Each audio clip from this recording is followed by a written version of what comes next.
Wow. Well, as per usual, my fine staff has written a great speech that we have collaborated on for a long time.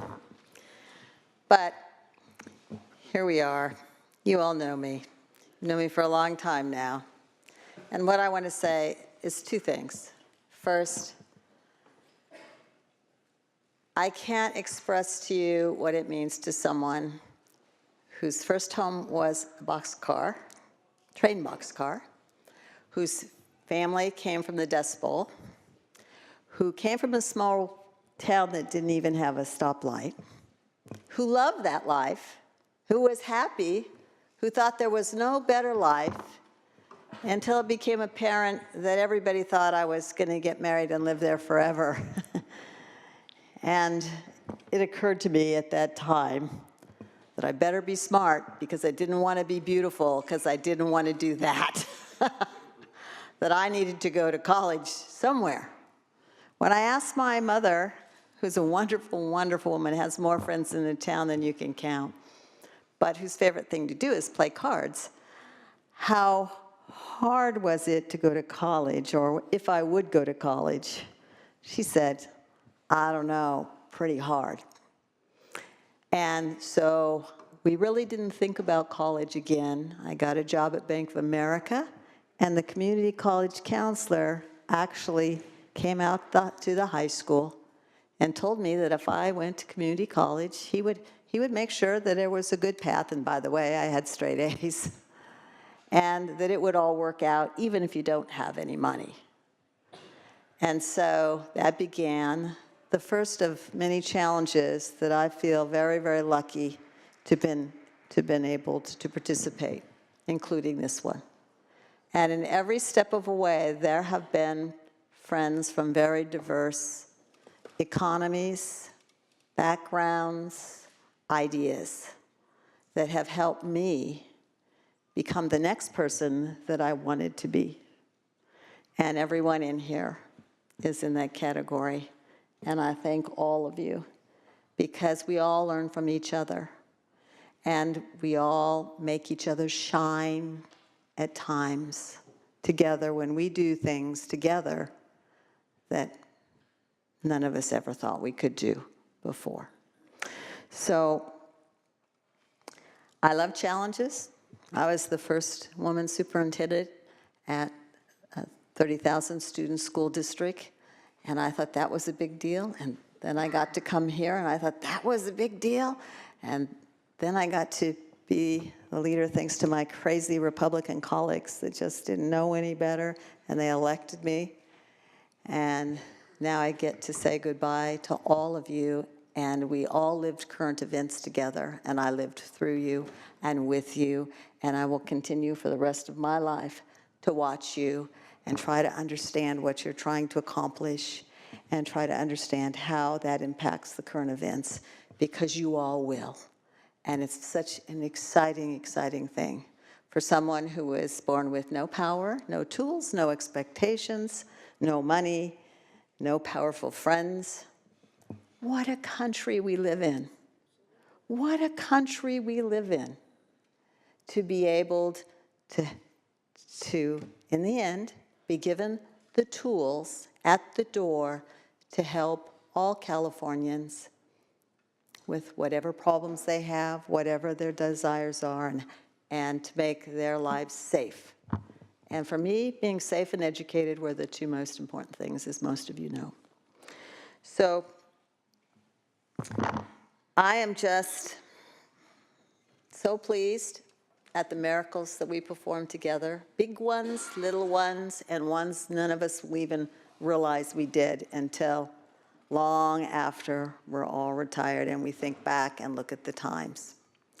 And I have a few people to thank, but first to thank my country and my state for having a democracy that hands out the tools to ordinary people who don't have anything but the desire to help.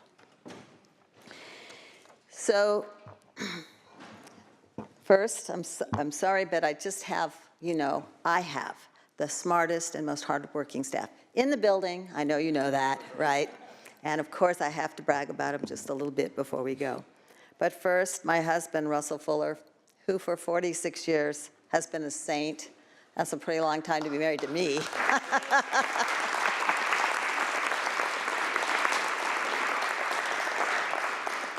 He has driven, flown, and financially helped and inspired me. Through my PhD, he drove me 2.5 hours after work for both of us to college from Lancaster to Santa Barbara for 3 years to finish classes. It is a brutal drive, in a van. And not only that, but he took 3 of my friends because I always have friends I gotta help and they couldn't drive and we had to pick them up. And that was just one of the things that he has done for me. And as you all know, he's driven me around, flown me around, and made my time go a lot farther here. And also, the Senate Republican caucus staff, they have been just wonderful, provided thoughtful and expert advice through my years as a member and as Senate Republican leader. Because as some of us know, when you take over the leadership of your whole caucus or even part of the leadership of the building, you need help. People who specialize in knowing how to keep the machinery running every day so that you can go out and look for the high visions and the things that are long-term. They make it happen every day in an implementation plan. I want to especially recognize Julie Sauls and Rochelle Collette, both of who have served as my chief of staff during my time in the Assembly and in Senate leadership. They have just been invaluable. And I'd like to particularly mention at the back of the chamber my district director, Pam Rose, who when I went to the health food store, which most of you know I go to Dewars, I don't go to the health food store much. Dewars is the candy shop. They told me of all the cases that Pam had helped with in my community that needed help, that couldn't get health help, other kinds of help, because that's where people go in my town.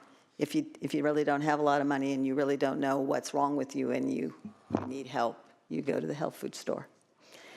And it was amazing to me that she'd so quietly done all these acts of generous service. And Pam, I just really want to thank you. And she continues to handle constituent affairs, even though she's going on to another wonderful position soon. The paper keeps referring people to her. So she's been a busy person, and she will continue to be. I am especially excited and saddened.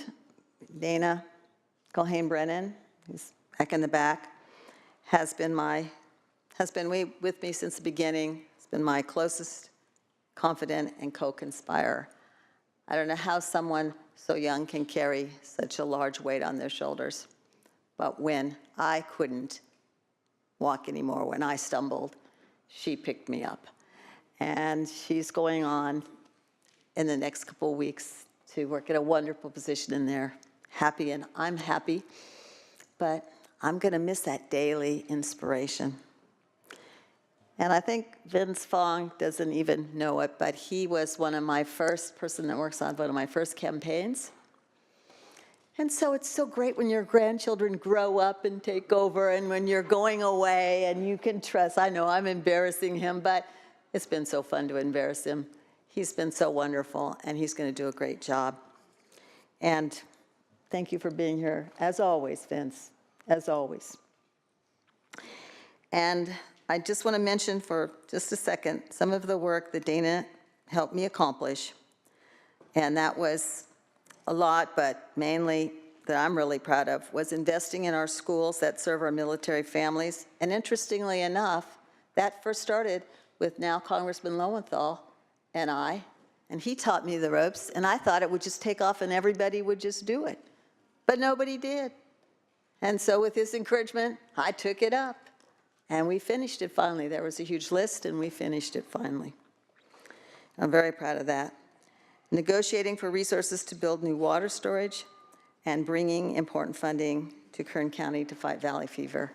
And so many of you helped me with that, and that was a very emotional fight for me because of when I started, I knew no one that had it except constituents. When I ended, I watched my sister die from it day by day, and it's a very, very painful, long, awful journey. And so I thank all of you because it turns out, no matter which side of the aisle you're on, if you are hurting with the passion that you bring from those close to you and your constituents, this body responds. And so for that, I love you all. Thank you.